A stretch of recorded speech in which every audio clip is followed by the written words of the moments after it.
Bismillahirrahmanirrahim. Assalamualaikum warahmatullahi wabarakatuh. Perkenalkan, nama saya Niswatul Aulia dengan NIM 2210404005 dengan MK Pemikiran Politik Islam Klasik, dan di sini saya akan menjelaskan esai saya tentang pemikiran politik Ibnu Sina.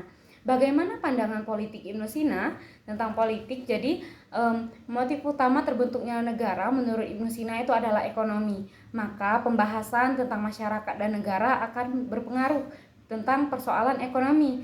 Nah, maka diperlukannya yang namanya komunitas atau kelompok, atau yang di sini disebut dengan negara oleh Ibnu Sina.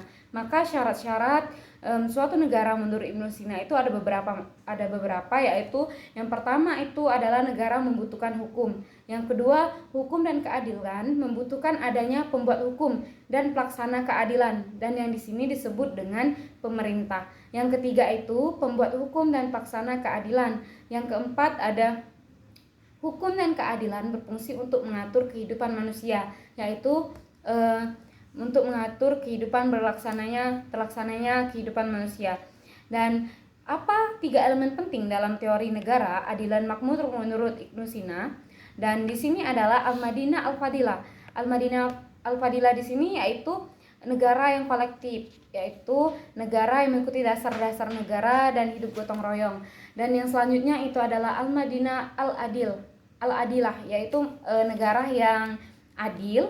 Dan yang ketiga itu ada Al-Madinah Al-Hasanah Al-Syarah, yaitu negara yang moralis, yaitu berdasarkan sifat-sifat yang terpuji dan akhlak-akhlak yang mulia.